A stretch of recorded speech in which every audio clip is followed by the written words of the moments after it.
All right, let's jump right in. We're going to talk about something super important: building your own financial safety net.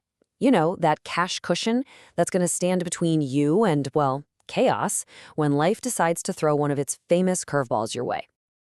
So let me ask you something straight up. Imagine this. Tomorrow, you get hit with a surprise bill. Maybe it's a major car repair, maybe a trip to the emergency room, whatever it is, it's $2,000. Could you cover it? Right then and there, no sweat. If you paused for a second there, or even felt a little knot in your stomach, you are definitely not alone. A recent study found that a whopping 57% of working-age Americans aren't sure they could handle that. Seriously, this isn't some rare issue. It's a huge, widespread financial vulnerability for so many of us.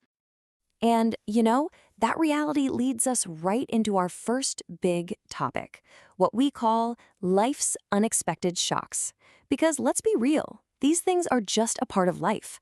The question isn't if something's going to happen, it's just a matter of when. So these shocks generally fall into two big buckets. First, you've got spending shocks. These are the ones we run into most often, right? The car breaks down, the fridge dies, you need an emergency root canal. Ouch. The typical cost for one of these? About $2,000. Sound familiar? Then there's the other kind, income shocks.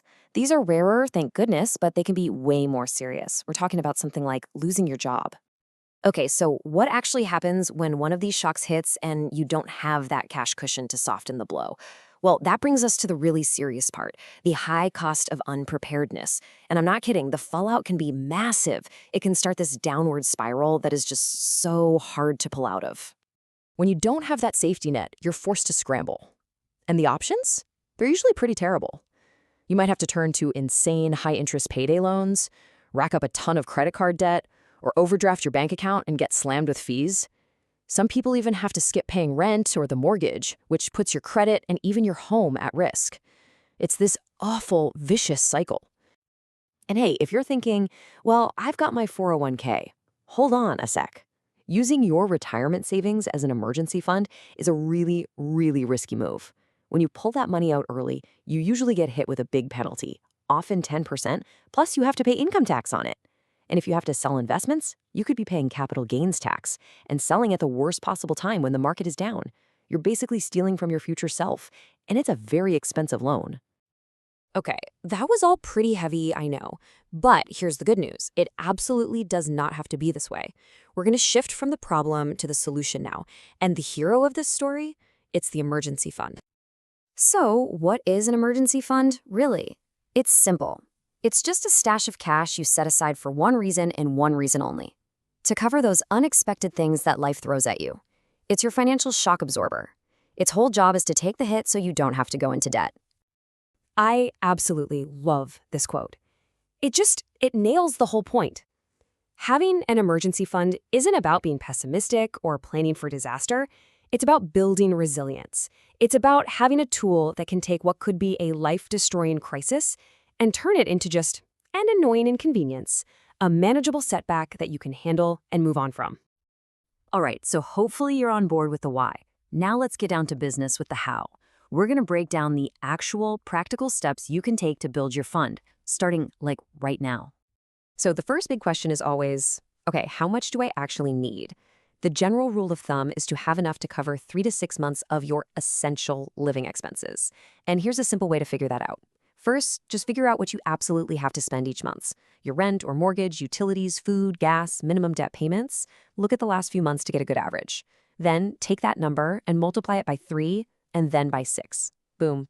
That's your target range. Now, if your income is unpredictable, like if you're a freelancer, you probably want to aim for the higher end, closer to 6 months. Got a super stable job? Maybe 3 months is enough. It's really all about what helps you sleep peacefully at night. Okay, so you have your number. How do you actually get there? I'm going to tell you the secret sauce: automation. Seriously, this is the key.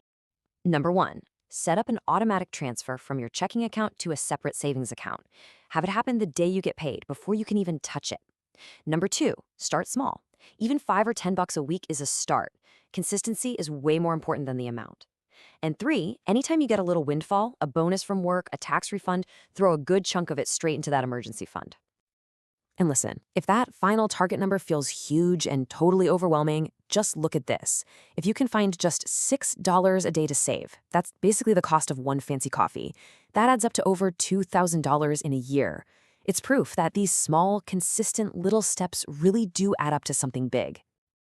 Okay, we're almost there. This is the last crucial piece of the puzzle. You figured out your goal, you've started saving, but where do you actually keep this money? You need it to be safe, but also ready to go at a moment's notice. This is so important. Let's talk about the best places versus the absolute worst places to keep your emergency fund. The best options are going to be safe, easy to access, we call that liquid, and ideally earn you a little bit of interest. A high-yield savings account is a fantastic choice. It's just a savings account, but they often pay way more interest than a traditional bank.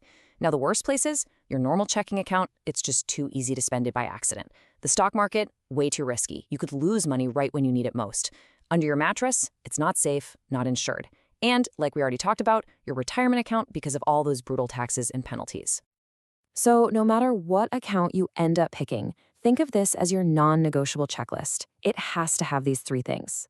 1, it needs to be FDIC or NCUA insured.